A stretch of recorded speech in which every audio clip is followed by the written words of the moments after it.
Be honest, at some point, you've probably dreamed about how awesome it would be to learn anything instantly. Like snapping your fingers and boom, you've got it.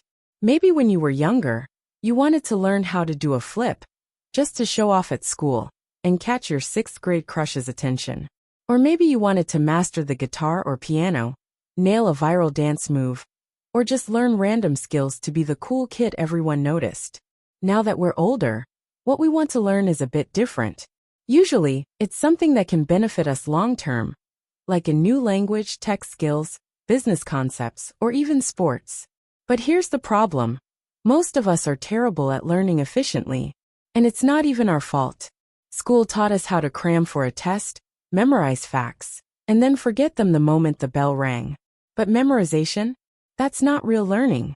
Learning is about understanding, applying, and retaining information so deeply that it feels like second nature.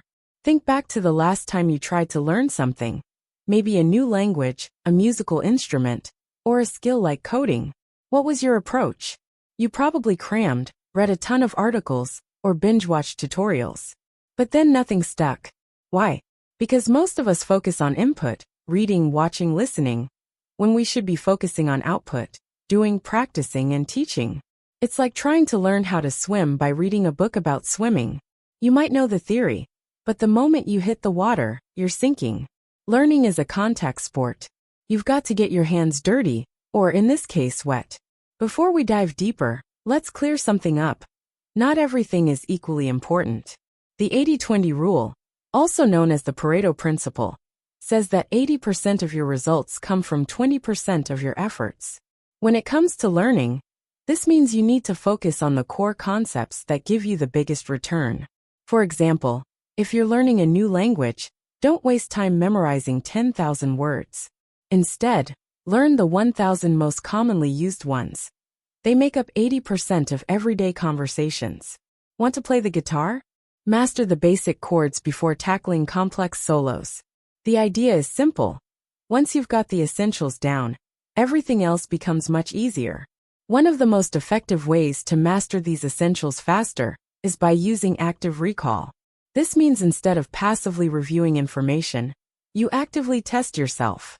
For example, if you're studying history, don't reread the same paragraph about World War II for the 10th time. Close the book and try to recall what you just read. It forces your brain to work harder, which strengthens your memory. Think of it like lifting weights for your brain. If you just stare at the dumbbells, you're not going to get stronger. You have to pick them up and do the work. But here's the catch. Cramming feels productive, but it's a short-term solution. The spacing effect is the long-term game changer. This principle states that you learn better when you spread out your study sessions over time. Ideally, you'd spend 30 to 60 minutes a day on a subject, rather than cramming for hours at once. Here's why. Every time you revisit a topic, your brain has to retrieve it from storage.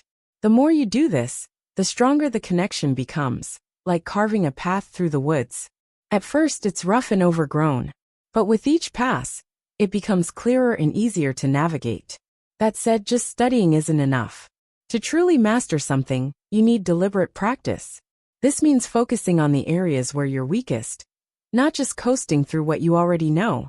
It's uncomfortable, sure, but that's where growth happens. For example, if you're learning to draw, don't just sketch the same anime character 69 times. Instead, challenge yourself to draw hands, faces, or perspectives, whatever you find hardest. It'll be frustrating at first, but you'll improve much faster. Another way to solidify your learning? Teach it. I know it sounds counterintuitive. How can you teach what you don't fully understand? But that's the point. Teaching forces you to organize your thoughts and explain concepts clearly, which deepens your understanding and highlights any gaps in your knowledge. You don't need a classroom for this. Just set up your phone and pretend you're making a YouTube video. Imagine thousands of people might see it. It'll push you to really understand what you're teaching. Here's another trick. Engage your senses. Your brain loves variety. The more senses you involve in the learning process, the better you'll retain information. For example, if you're learning Spanish, don't just read words. Listen to native speakers, watch Spanish YouTube videos, and write down what you hear. Then speak them out loud. The combination of visual, auditory, and kinesthetic inputs creates stronger neural connections, like building a sturdy house with more materials. And remember, learning doesn't have to be boring. In fact, the more fun you have, the faster you'll learn. Set small, achievable goals and reward yourself when you hit them. Turn challenges into games, compete with friends, or use apps that track your progress. Your brain thrives on dopamine, the feel-good chemical it releases when you achieve something.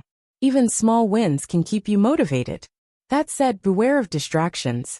Apps can help you learn, but they can also lead you to TikTok or YouTube when you lose focus. To stay on track, create a distraction-free environment. Put your phone on silent, close unnecessary tabs, and focus on one thing at a time. Multitasking might feel productive, but it's actually counterproductive. Your brain can only focus on one task at a time, so give it your full attention. Finally, don't underestimate the importance of rest. Proper sleep is just as crucial as effort. During sleep, your brain processes and consolidates everything you've learned, strengthening connections and clearing out unnecessary information. Pulling all-nighters to cram? You're sabotaging yourself. Instead, take regular breaks and give your brain time to recover. And perhaps the most important piece of the puzzle, your mindset. If you believe you're bad at learning, you'll struggle. But if you adopt a growth mindset, the belief that you can improve with effort, you'll be amazed at what you can achieve. Instead of saying, "I can't do this," try saying, "I can't do this yet." That one word shifts your focus from failure to potential. At the end of the day, learning isn't just about acquiring new skills. It's about growing as a person.